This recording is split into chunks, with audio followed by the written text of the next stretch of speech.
This is 10.3.1, solving trig functions. In this lesson, we're going to solve trigonometric functions.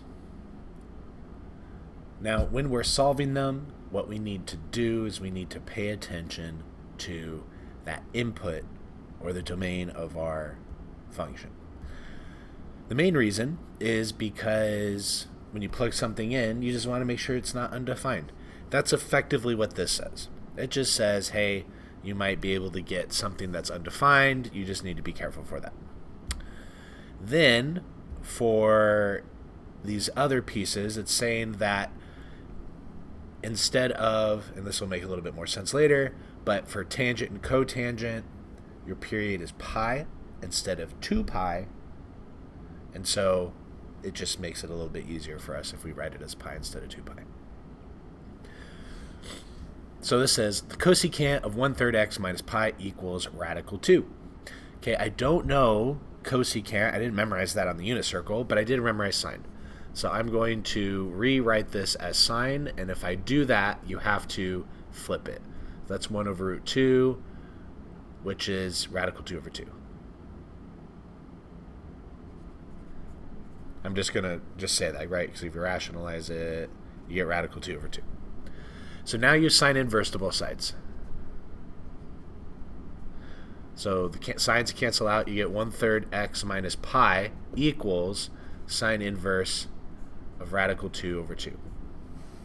Now this means something, right? Remember, it's an angle. It's saying what angle gives me radical 2 over 2 on the unit circle. Well, those two angles are going to be pi force and 3 pi force.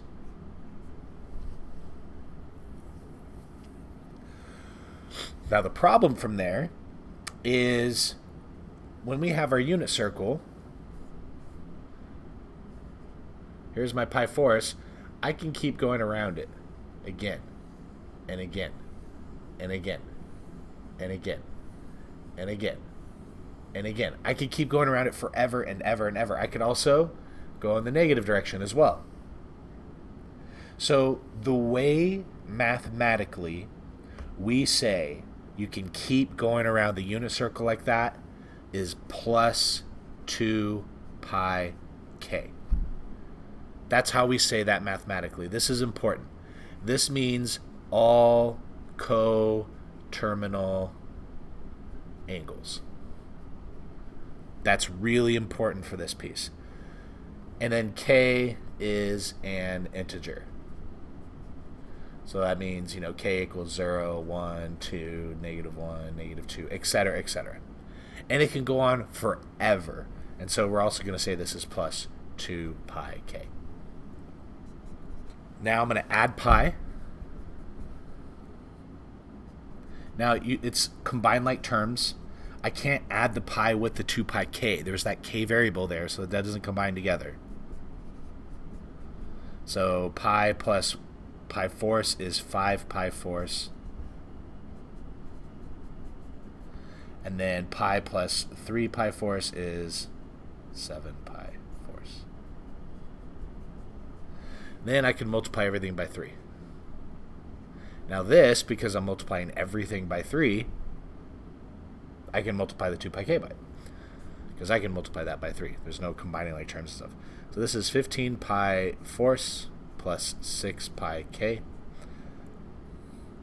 plus 21 pi force plus 6 pi k. All right. So now this here is what we call all possible. So when it says list all possible solutions, that's this part of the question. Now it's asking for the solutions very specific to the interval 0 to 2 pi. So that means I need to plug in values for k, in which if I plug it in, I get from 0 to 2 pi. Now I don't think that there are going to be any intervals because watch, if I plug in k equals 0, I'm going to get 15 pi force plus 6 pi times 0, well, that's 15 pi fourths. That's not between 0 and 2 pi. What if I try when k is negative 1? I'm going to get 15 pi fourths minus 6 pi because I plugged in a negative 1. Well, if I find a common denominator, that's negative 24. Negative 24 plus 15, that's going to give me a negative 9. That's not between 0 and pi. So I went from positive and shot all the way to the other side to be negative. And even on this one, I would get negative 3 pi fourths, so it won't work. So there are no solutions for this one. No solutions between 0 and 2 pi. So let's look at this one here. Sine of 2x equals 0.87. So again, we're going to take the sine inverse to both sides. And so now I have 2x equals sine inverse of 0.87. So now I need to find where that is on the unit circle. So we're going to have to enter that into our calculator. And so if I enter that into my calculator, sine inverse of 0.87 is going to give me 60.45 degrees.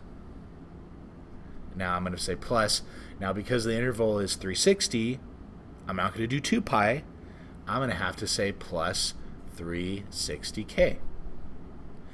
Now, unfortunately, there are two values. Remember on the previous one, we had two values. There were two values that were root 2 over 2. So my reference angle here is 60.45. I could say 46. Well, that means here is also 60.46 because that's where my sine value is going to be positive. So what is that rotation? So that means I have to do 180 minus 60.46. And so that's going to give me 119.54 plus 360k.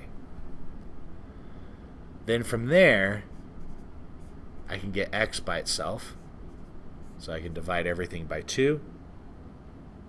So 60.46 divided by 2, that's going to give me 30.23 plus 180k. And then the 119.54 divided by 2, so that's going to give me 59.77 plus 180k. And that's what x equals. This is my all possible solutions. Because this is, remember, k is an integer. It's because I can plug in all these values for k, and it's going to keep going around the unit circle and find all the values for x that make that true. Now I need to find specifically the values between 0 and 360. So now I need to start plugging in values. So I could plug in k equals 0. Well, if I do that, that's 30.23 plus 0, which is 30.23. And then I get 59.77 plus 0, which is 59.77. So I have two of them right there. Now I can plug in k equals 1. So that's 30.23 plus 180, because 1 times 180 is 180. So I can do that in my calculator. So 30.23 plus 180. So that's going to be 210.23. Is that between 0 and 360? Yes.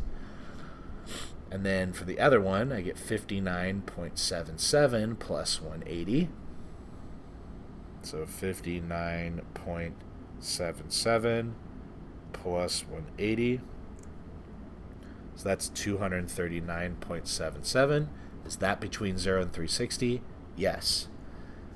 Now if I plug in 2, I get 30.23. Now 2 times 180 is 360. Well, that's going to be too big. That's 390.23. That's too big. That's outside 360. So these 4 values are going to be my answer. Now, I could try a negative. What if you're like, what if it's a negative? Okay, well, then I get 30.23 minus 180. Well, that's going to be a negative value. That's going to be less than 0. So that's not going to. So what did we learn today? We learned how to solve trig equations. This does conclude our lesson. If you have any other questions, please leave them in the comments.